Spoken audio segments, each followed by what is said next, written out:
মাঝখানে রয়েছে গার্ডরেল, একদিকে তৃণমূলপন্থী বিএলওরা তারা যেমন রাস্তায় বসে পড়েছেন, হাততালি দিচ্ছেন, স্লোগান দিচ্ছেন, আর অন্যদিকে বিজেপির কর্মী সমর্থকরা তারাও কিন্তু এবার একেবারে স্ট্র্যান্ড রোডে নতুন সিইও দপ্তরের বাইরে বসে পড়লেন।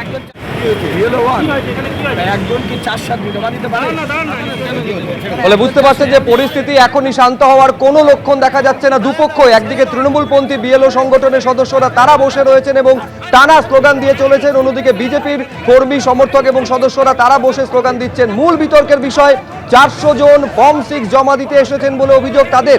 তৃণমূলপন্থী বিএলওরা হাতে নাতে ধরে ফেলেছেন বলে অভিযোগ দাবি করছেন তারা। আমি এই মুহূর্তে ছবিটা জানবো সরাসরি হিন্দোল দে আমাদের সঙ্গে রয়েছেন। হিন্দোল, দুপক্ষই বসে রয়েছেন এবং স্লোগান একে অপরকে উদ্দেশ্য করে ছুটছেন, কি পরিস্থিতি? একেবারে শুভজিৎ, পরিস্থিতি কিন্তু এখনো পর্যন্ত উত্তপ্তই রয়েছে এবং এই পরিস্থিতির সূত্রপাত যেটা তৃণমূলপন্থী বিএলও সংগঠন তারা যেটা স্পষ্টত অভিযোগ করছেন যে একজন ব্যক্তি যিনি পূর্ব মেদিনীপুর থেকে এসেছিলেন তিনি একাই 400টা ফর্ম 6 জমা দিয়েছেন, তেমনটাই তারা হাতে নাতে ধরেছেন, তেমনটা অভিযোগ করা হচ্ছে এবং সেই ব্যক্তিকে রীতিমতো টানা হেঁচড়া করা হয়। পুলিশ কোনো ক্রমে তাকে উদ্ধার করে পাঠিয়ে দেয় এবং তার পরবর্তী ক্ষেত্রে বিজেপির যারা রয়েছেন তারা কিন্তু চলে আসেন এই খবর পাওয়ার পর। তারা বলছেন অর্থাৎ বিজেপির তরফ থেকে যেটা অভিযোগ করা হচ্ছে, তারাও এখন ইতিমধ্যেই তুমি দেখতে পাচ্ছ যে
এবিপি আনন্দ, এগিয়ে থাকে, এগিয়ে রাখে।